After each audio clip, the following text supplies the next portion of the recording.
11:07 पे कब्र कुशाई का मरला शुरू हुआ। 11:50 के ऊपर बॉडी जो है वो बाहर निकाल के पोस्टमार्टम के लिए तैयार की गई। 1:15 बजे इसका पोस्टमार्टम तकरीबन 1.25 घंटे बाद कंक्लूड किया गया और 1:32 के ऊपर दोबारा फातिहा के साथ तदफीन मरहूम की कर दी गई। 14 सवाल पुलिस सर्जन ने उठाए थे इस केस के अंदर, जो उनके जवाब नहीं मिले हैं। अल्लाह के फजल से मैयत इतने दिन गुजर जाने के बाद भी इस कंडीशन में थी कि उससे जो ये एविडेंस हासिल करना चाहते थे वो इन्होंने कर लिया। फाइनल रिपोर्ट आएगी केमिकल एग्जामिनेशन के बाद। फिलहाल इनकी जो ऑब्जर्वेशन है वो आज शाम 6 बजे तक इंशाल्लाह आ जाएंगी। ये रिपोर्ट इसलिए तय करने के लिए ताकि अफवाहों को और क्यासराइयों को और जो तुक्के लगा रहे हैं और जो अंदाजे लगा रहे हैं और जो आधी पौनी CCTV out of context message निकाल के, या कल रात में हैरान हूँ 10 दिन में बाप ने तो वो ऑडियो नहीं सुनी, माँ ने तो नहीं सुनी, मीडिया पे चला दी पुलिस ने। 10:50 के ऊपर सुबह को वालदैन की निशानदेही हुई कब्र की।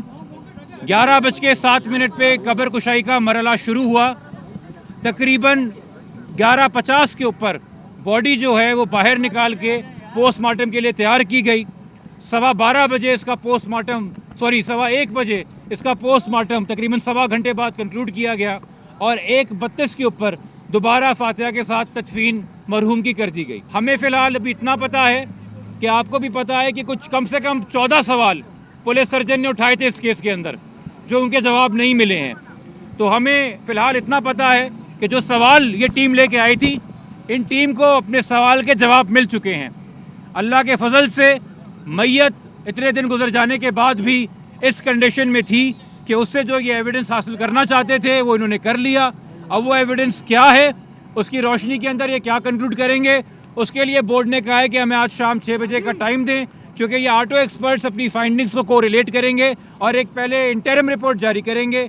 फाइनल रिपोर्ट आएगी केमिकल एग्जामिनेशन के बाद। फिलहाल इनकी जो ऑब्जर्वेशन है वो आज शाम 6 बजे तक इंशाल्लाह आ जाएंगी। आखिरी बात मैं ये कहूँगा कि अब ये बोर्ड के बाद जो रिपोर्ट आएगी उसके बाद हमें अब दाएं या बाएं नहीं भागना। ये रिपोर्ट इसलिए तय करने के लिए ताकि अफवाहों को और क्यासराइयों को और जो तुक्के लगा रहे हैं और जो अंदाजे लगा रहे हैं और जो आधी पौनी सीसीटीवी या कोई आउट ऑफ कॉन्टेक्स्ट मैसेज निकाल के, या कल रात में हैरान हूँ 10 दिन में बाप ने तो वो ऑडियो नहीं सुनी, माँ ने तो नहीं सुनी, मीडिया पे चला दी पुलिस ने। पुलिस तफ्तीशी सारी जो है मीडिया से शेयर कर रही है, कर ले भाई, मीडिया साथ दे रहा है हमारा। वालदैन को तो बताएं, टीवी ऑन करते तो पता चलता है क्या नया सबूत आया। मगर इस रिपोर्ट के बाद ये फिर सवाल नहीं रहेगा कि क्या ये कत्ल है या क्या ये खुदकुशी है, वो वाज़ेह आपके पास हो जाएगा। और उसके बाद मैं बताऊं, वक्त और काउंटडाउन तो पहले से पुलिस का शुरू हुआ है, मजीद शुरू हो जाएगा। हमने पहले भी जो डॉक्टर बताए गए थे हुकूमत की तरफ से, 8 डॉक्टर, हमने उनके नाम नहीं दिए थे, वो हुकूमत ने खुद नाम दिए थे, मगर उनको बदलने की वजह नहीं बताई। तो हमने कहा कि उन्हीं को लेके आइए जो आपने पहले 8 नाम दिए थे। हम उनका तारुफ भी नहीं चाह रहे, उनका कोई कैरेक्टर सर्टिफिकेट भी नहीं चाह रहे, वो सही होंगे तभी आपने पहले उनके नाम दिए थे। उससे ज़्यादा ज़रूरी, पुलिस की तरफ से आईओ भी मौजूद था जब कब्र कुशाई हुई और एग्जामिनेशन हुआ। ऑटो मेडिकल टीम के लोग मौजूद थे, कनात के बिल्कुल बाहर वालदैन मौजूद थे, और सबसे ज़्यादा ज़रूरी एक judicial officer, judicial magistrate number 21 Karachi east जो हैं मौजूद थे, जिनके सामने पूरी कार्रवाई हुई। और मैं यहाँ पे अदलिया का शुक्रिया अदा करना चाहूँगा। जो काम 8-9 दिन के अंदर पुलिस ना कर सकी सिवाय बयानबाजी के, 2 दिन में जुडिशल इंटरवेंशन की वजह से, इवन दो सरकार ने बदयांती दिखाई और रातों रात बोर्ड चेंज करने की कोशिश की, मगर प्रॉपर इंटरवेंशन की वजह से मजिस्ट्रेट साहब के 2 दिन के अंदर ये पूरी एक्टिविटी, ये पूरी इंक्वायरी मुकम्मल होगी। पहले ये सामने आ जाए कि मर्डर, देखिए बॉडी जो है ना, कुछ ऑफेंसेस ऐसे होते हैं कि आपको सामने मारने वाले का डीएनए मिल जाता है आपकी बॉडी के ऊपर, मगर सारे ऑफेंसेस में सिर्फ ये बताती है मेडिकल रिपोर्ट कि ये सेल्फ इन्फ्लिक्टेड हार्म है, इसने खुद अपने आप को मारा या इसके ऊपर किसी ने तशद्दुद किया। वो ये भी बता सकती है कि तशद्दुद करने वाला एक था या एक से ज़ायद थे, कि कितनी चोटें और कहाँ कहाँ चोटें हैं। तो इन सवालों का जवाब इंशाल्लाह आज शाम 6 बजे तक हम उम्मीद कर रहे हैं हमारे पास आ जाएगा कि ये सेल्फ इन्फ्लिक्टेड है या इसका मर्डर किया गया, और ये मर्डर अगर था तो कितना बेईमाना था और इसमें कम से कम कितने लोग शामिल होंगे।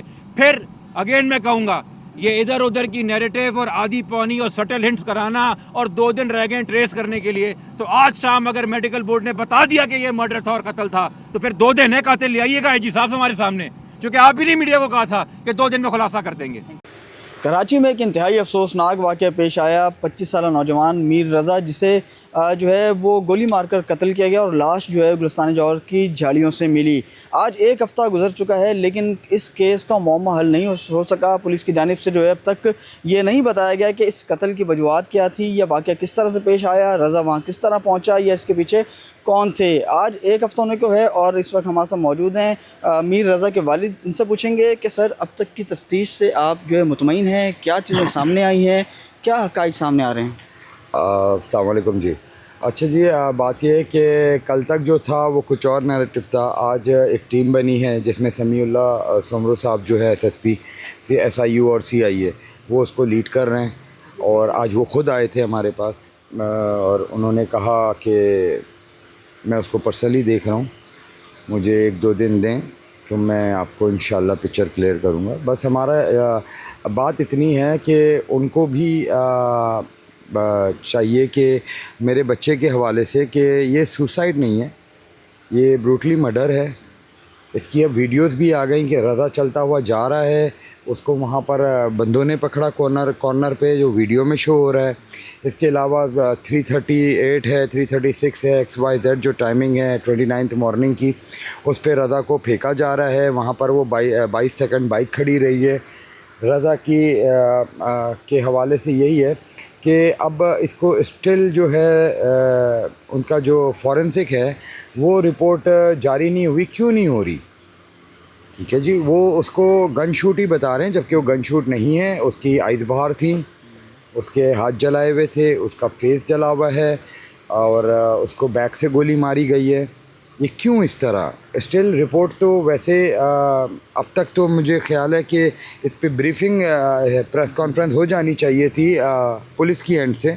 हम मेंटली परेशान हैं और मैं हो गया, रज़ा की वालदा हो गई, उसकी बहन हो गई, हम तीनों परेशान हैं इस चीज़ पे कि ये कंटिन्यूसली इसको इस पे लेके जा रहे हैं। स्टिल हम आज भी उनके मिलने के बाद भी, अभी पूरा दिन गुजरने के बाद भी हमें यही नैरेटिव मिल रहा है। तो ये बहुत ज़्यादा हमारे लिए तकलीफ़देह बात है और हम इस चीज़ को, तमाम चीज़ों को डिनाई करते हैं और उम्मीद करते हैं कि समीउल्लाह साहब इसकी हमें अच्छी और पॉजिटिव रिस्पांस देंगे। मेरी रिक्वेस्ट है वज़ीर आज़म, chief of army staff, DG Sindh, IG Sindh, बराए मेहरबानी इस चीज़ को प्रायोरिटी बेसिस पे देखा जाए। इस पे टाइम टू गेन किया जा रहा है, सिर्फ गेन ही हो रहा है टाइम, हमें पॉजिटिव रिस्पांस नहीं मिल रहा है। पिस्टल भी उठा रहे हैं, फिर बंद करके फिर झाड़ियों में जाके आप सोचें। और दूसरा, वो मोबाइल अगर फेंकना था तो वो अपनी माँ को दे के चला जाता भाई, अपनी माँ को दे छोड़ के चला जाता ना इधर, माँ के लिए, कि माँ के काम आ जाता। ठीक है, वो भी नहीं उसने किया। तो और मतलब उस टैक्सी गाड़ी वाले को कह रहा है मुझे जल्दी पहुँचाओ, मेरी मीटिंग है। तो किससे उसकी मीटिंग थी? उसने बोला है ना बाइक वाली गाड़ी वाले को, तो किससे मीटिंग थी? ये कुछ पॉइंट्स हैं जिनके ऊपर वर्किंग करनी चाहिए कि ये वहाँ पर कौन दो बंदे हैं